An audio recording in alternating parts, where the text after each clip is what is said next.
सबसे सुखी कौन। एक समय की बात है कि एक साधु किसी किसान के घर भीख मांगने गया। किसान की पत्नी घर पर ही थी। उसने चने की रोटी बना रखी थी। किसान जब घर आया, उसने अपने बच्चों का मुख चूमा। पत्नी ने उनके हाथ पैर धुलाए। उसके बाद वह रोटी खाने बैठ गया। पत्नी ने एक मुट्ठी चना साधु को डाल दिया। साधु चना लेकर चला गया। रास्ते में साधु सोचने लगा, हमारा भी कोई जीवन है। दिन भर कुत्ते की तरह मांगते फिरते हैं, फिर स्वयं बनाना पड़ता है। इस किसान को देखो, कैसा सुंदर घर है। घर में स्त्री हैं, बच्चे हैं, अपने आप अन्न पैदा करता है, बच्चों के साथ प्रेम से भोजन करता है।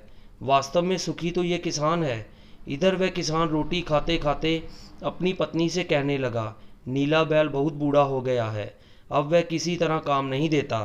यदि कहीं से कुछ रुपयों का इंतज़ाम हो जाए तो इस साल का काम चले। साधु राम महाजन के पास जाऊंगा, वह ब्याज पर दे देगा। भोजन करके वह साधु राम महाजन के पास गया। बहुत देर विनती करने पर 1 रुपया सैकड़ा सूद पर साधु राम ने रुपये देना स्वीकार किया।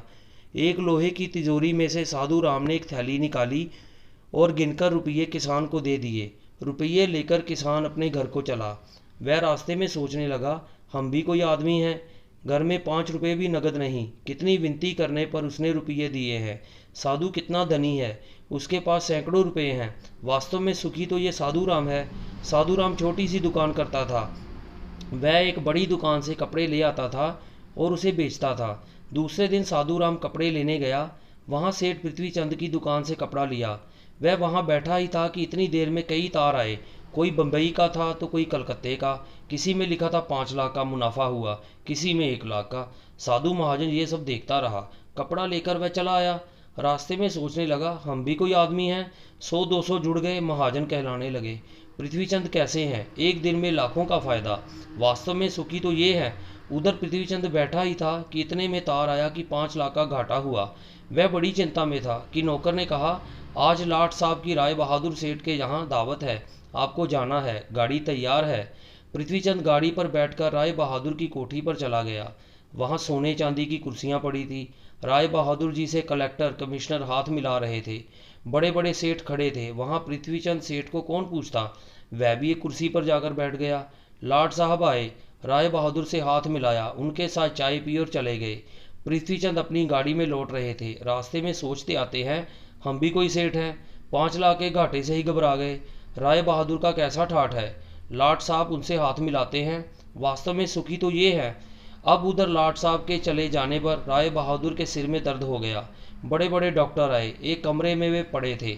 कई तार घाटे के साथ एक साथ आ गए। उनकी भी चिंता थी, कारोबार की भी बात याद आ गई। वे चिंता में पड़े थे। तभी खिड़की से उन्होंने झांक कर नीचे देखा। एक साधु हाथ में एक लाठी लिए अपनी मस्ती में राम राम करते जा रहा था। राय बहादुर ने इसे देखा और बोले, वास्तव में तो सुखी यही है। इसे ना तो घाटे की चिंता है और ना मुनाफे की फिक्र। इसे लाट साहब को पार्टी भी नहीं देनी पड़ती। सुखी तो यही है। इस प्रसंग से हमें ये पता चलता है कि हम एक दूसरे को सुखी समझते हैं, पर वास्तव में सुखी कौन है, इसे तो वही जानता है जिसे आंतरिक शांति है, जिसे आंतरिक सुकून है। आप चाहे भिखारी हो, चाहे करोड़पति हो, लेकिन आपके मन में जब तक शांति नहीं है तब तक आपको सुकून नहीं मिल सकता। दोस्तों, आपको ये कहानी कैसी लगी, कमेंट बॉक्स में ज़रूर बताएं। कहानी को लाइक, शेयर और चैनल को सब्सक्राइब करना ना भूलें। धन्यवाद।